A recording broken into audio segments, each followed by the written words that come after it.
r/Tales from Call Centers, Episode 5. Rude guests are one thing, but rude managers? I'm sorry, but no. Please excuse any formatting issues. I am on my break, and am fuming. I am currently only 2 hours into my shift as I start this. But I have already had 2 managers cop a nasty attitude with me for no reason. Some context. I work the complaint department for a certain hotel chain. So I get to listen to angry Karens complain all day about a Dorito that was left on the floor, demanding a full refund for the whole week. True story. These people are annoying, but you expect it. Call number 1. This was a simple call. Basically, this lady left the hotel, but no one was there to check her out. And it was the end of the week anyway, so she just left. A few days later, the hotel charges her for an additional 4 nights. And she's not even all that bitchy about it. She was so calm, and just wanted to get this fixed. Who wouldn't want to be refunded if they were charged for 4 days long after leaving the hotel? I reached out to the front desk and spoke to the team lead, who told me that they went to check the room since she hadn't paid for the next week yet, and saw she wasn't there anymore. They got her checked out for that day, and charged her for the past few nights. I was just going to advise her and submit a case for a request to get refunded. But we still would have taken their side if they refused, since she technically didn't get checked out properly. But then, he got pissy. Me, okay, I'll go ahead and let her know. TL, you know what? I'm not going to argue with you. I'll go ahead and refund her. But you need to let her know that she has to tell us next time when she is leaving. She needs to take responsibility for herself. Excuse me, I'm sorry, but no, I will not tell her that. I told her how long she could expect the refund to take, and advised that I was asked to advise her to make sure she checks out at the front desk. But I am not about to yell at this nice woman. Call number 2. A bit more of a complicated call. This woman arrived to check into her room, but was told there was no room. We are a reasonable company, and most general managers understand that it's not the guest's fault if there's no room. Overbooking happens, but sometimes the front desk is too lazy to actually pull up the guest's reservation and cancel it. So the computer charges a no-show fee. As is standard with these calls, I pull up her receipt to confirm the no-show, and almost face palm. Back in spring, there was this weird glitch that made no-show fees read as advance purchase rooms, which are non-refundable. I confirmed on her reservation that it wasn't app, and was going to submit a case. But then she told me that she'd already called and got no response. I find her case, and sure enough, it was closed. There was a note from DM stating that it was for the wrong hotel, and they put the address of their hotel in the notes. But the reservation, receipt, and site numbers all matched up with the hotel. It was the right hotel. I call out to the hotel and speak to GM, and as I'm advising her, I bring up the incorrect documentation on the folio.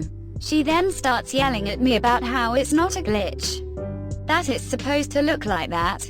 It's not, and that all no-show fees are non-refundable. She's been yelling at me for about 2 minutes, and since our calls are timed, I try to get her off that subject. Okay, well, regardless, will you be able to refund it? GM, it's non-refundable. She should have cancelled it when she arrived at the hotel. That's not our fault. I'll go ahead and do it this time as a courtesy, but I won't be doing this again. She needs to be more responsible. Excuse me, my jaw would be on the floor if my desk wasn't in the way. What the hell is her problem? I go back to the guest, and leave out all of the stuff GM said. I tell her when she can expect to see her refund, and she was happy.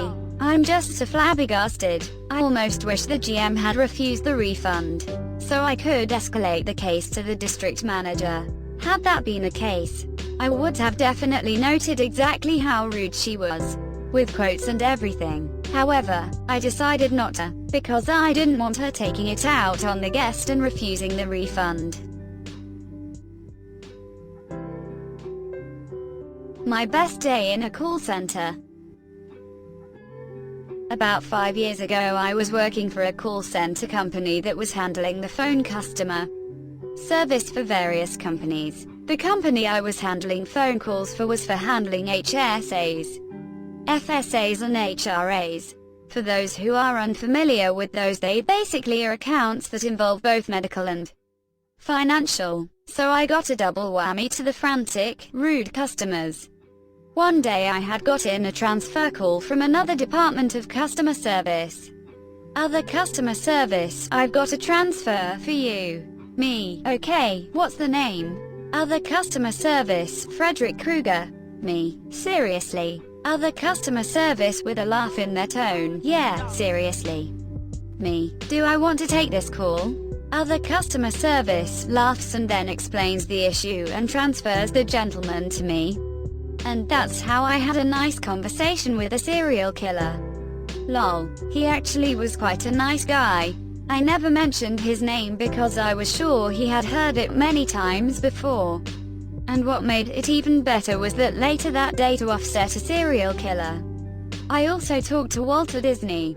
Lol, no, of course not the person you're thinking of. It was only a few years ago that I worked there and he was long dead by then. This guy and taxes. Why am I getting charged an extra $6? Sir, that is tax. I didn't agree to that. I don't want that on my account. Taxes also charge every month. I've refunded $12 as a courtesy, but taxes will show up on future bills. No, I did agree to that. I want my bill to be $6 less. Okay, if you need anything else, give us a call. OMFGGGGG, just stop. The last straw for me. I was taking a call from the customer, answering his question, when he interrupted me with, "Are you a human? You sound like a redacted robot." I assured him that I am not a robot and we continued the call. After it was finished, I went to my manager so she would know about it. I told her how I was somewhat angry with the caller, because I am careful to modulate my voice and vary my speaking speed so as not to sound monotone or bored. She agreed that I had a good phone voice and told me not to let the caller get to me. 2 days later, I discovered this call had been selected by the quality assurance people. They took off 10 points because I did not apologize for not sounding like a robot. I started applying at other places, not call centers. The next day, was offered a management position, but because of COVID they've rescinded the offer. On mobile, and English is first language, so sorry for anything in advance. I joined a UK call center that deals with technical support for a well-known high street retailer. I've been in call centers for around 8 years, and applied for a team manager training role back in December. I was offered the role, but they delayed my start date because I hadn't finished my probation then. After that, I had an undiagnosed gluten intolerance, which meant I was off work for multiple instances. After a early probationary review, it was concluded that I was not at fault due to the fact that I didn't know what was going on. And there was trial and error working with the doctors. COVID happens and so I'm furloughed. I'm due to return to work next week. And when I agreed to go into furlough, that my new position would start when I return. After not having any communication from management or operations, I got the email today so say that because of my time away from the business and my prior absences, they are rescinding the offer. So I am now preparing to find another job. Wish me luck, and hand in my notice. They clearly only see me as a head that can take calls and not have my best interests at all. Thank you for reading. I do not have authorization to retrieve that information. M. I work for a company that employs us by a very popular newspaper mainly involving the stock market and such to be customer service reps. I believe the title is something I say a lot to the annoyed customers. Mostly they're asking for the contact information for their local carriers. One of the convos I had with a customer went like this. See, customer. See, the carrier is very incompetent and not doing his job. What is his information so I can speak with him directly?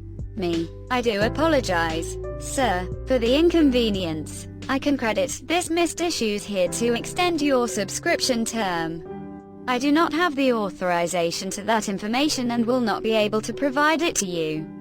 See, I am the customer and I want that information. You work for XXX. You should take the initiative to get that information. I'm not going to be hateful towards the guys. I just want to inform him that he is not doing his job. Me, sir, I do not have the authorization to get that information. See, you should go above your superiors' heads to get me that information. A company likes when workers take initiative to please their customers.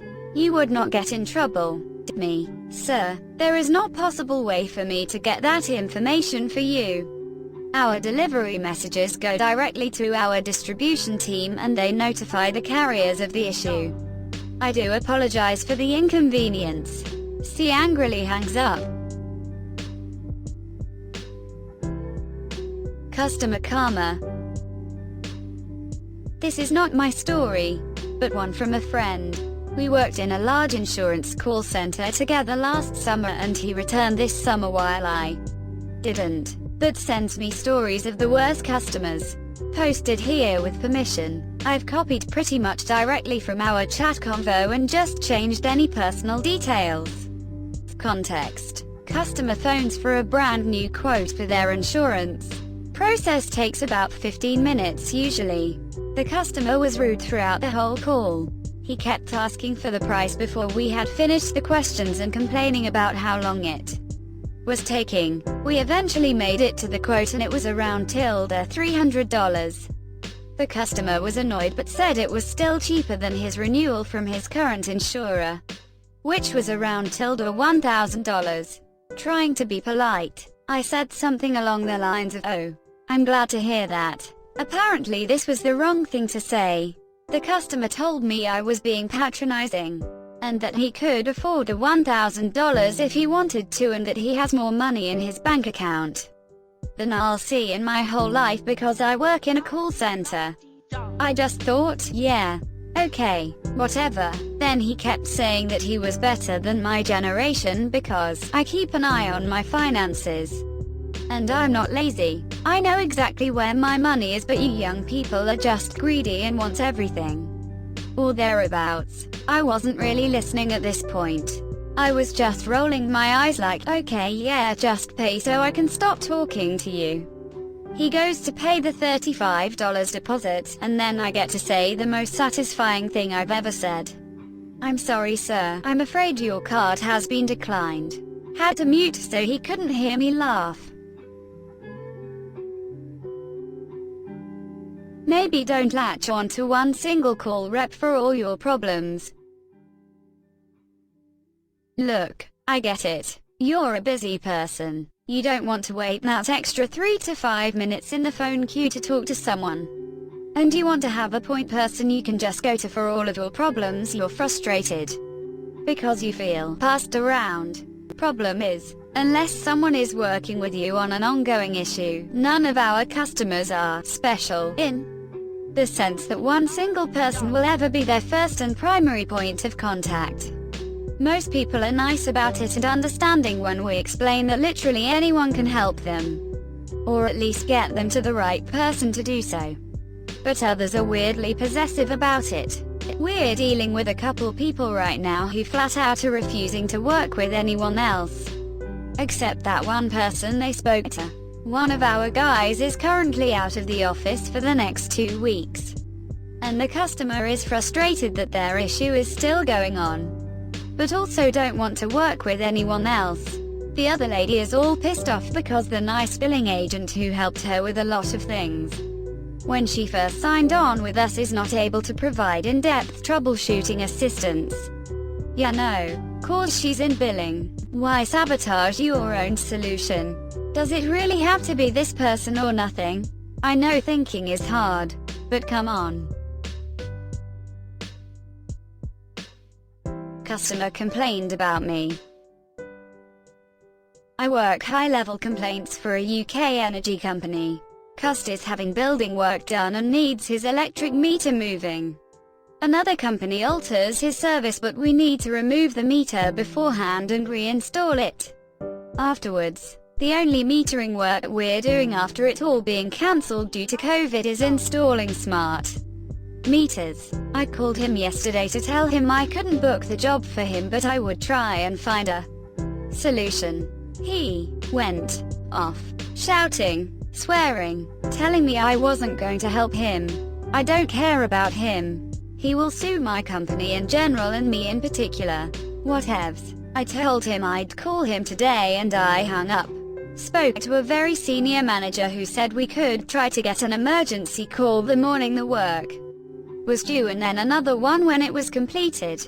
Not guaranteed and not the best way of doing things, but the only way to proceed ATM. So I call him today to tell him and he's immensely grateful. I then go to update my notes and I realize he called back yesterday to complain about me. The notes say the CC agent apologized but explained I'm higher up than them, so they couldn't do anything about me rolling on the floor laughing. No wonder he was so different speaking to me today. He probably thought I already knew he'd called in. Too long didn't read. Cust doesn't think I'll do anything to help him, so complains about me is suddenly lovely when I help him. Finally got a Karen but was spared her wrath. Surprised I didn't have any serious Karens call until day 30 of my job. A few idiots, sure, but not Karens. I only know the date because this is a summer job, and I keep track of all my calls just to see how busy it is. Also, obligatory mobile alert, so I help give people generic information or advice on the federal aid that Canada is offering.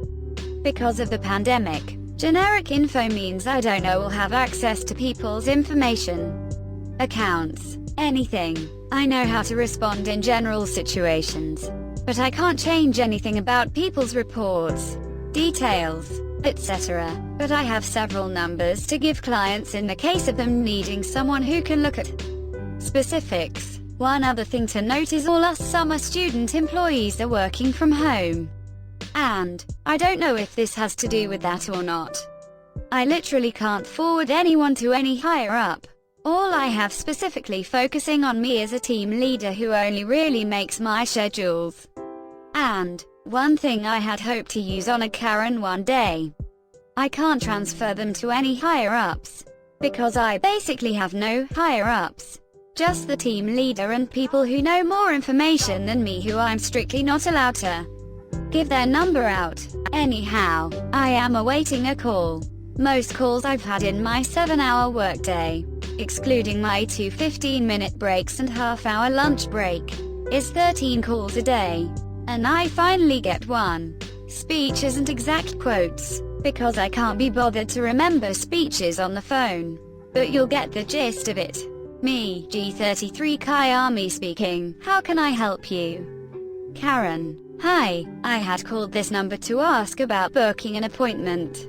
I don't have a computer, so I called this number and someone was able to email a Service Canada agent about calling me back to talk about claiming EI. They did call back twice, but I missed both calls. So I decided to call back and get that sorted out.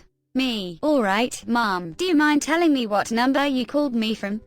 Karen. Okay, it was the Service Canada number that is supposed to go to EI, but at least one line will transfer to us for reasons I still don't know. Me. Okay, I would advise you to call that number back, because one of the options you can select redirects to us. This call center focuses on general information regarding the benefit. We don't have access to accounts or details, so you should probably call them back. Select a different option, and you should be able to reach an agent who could help you. Karen. I called this number, and an agent was able to email Service Canada on my behalf with my name and number and have them call me. Me, I understand that, but I have never been told that I have the ability to do that. Also, I don't know anyone who works for Service Canada, much less emails. I don't even know my own co-workers because we work from home. Karen, is there a supervisor you could ask? Me, I'm sorry, we're all working from home, and I don't have the ability to transfer anyone anywhere. Again, the best thing I can advise is you call the number again and try a different option to reach an EI agent. Karen, last time I called this number, someone emailed them with my name and number. I didn't have to give my social insurance number or anything. But you can't make appointments over the phone. You have to do it online. And I don't have a computer. Me, I understand, but I haven't been told I'm allowed to do that. Karen, so what is the main number that I can call, not the one that has a 3-hour wait time? But the main one. You don't think the main one isn't the one being overrun with stressed out people in the middle of a pandemic? Karen, me, the only number I can give is the Service Canada number. Karen, oh my god, that is so unhelpful. Goodbye. Hangs up. So thankfully Karen decided to not take her wrath out on me. I don't know who she's going to call, but if she does decide to be patient and call the number again, I feel bad for the agent who gets her. I would have made an attempt to hold on to the conversation better, but she was mostly put together until she got the main number deal. Then she Karen bombshelled me. Though, in hindsight, I should have seen it from the "can I speak to your manager" equivalent. Although my next call was a sweet old lady who was very polite. Called me dear, that kind of thing, and was a refresher after Karen. Made me smile. Thanks for watching. Like and subscribe for more Reddit content.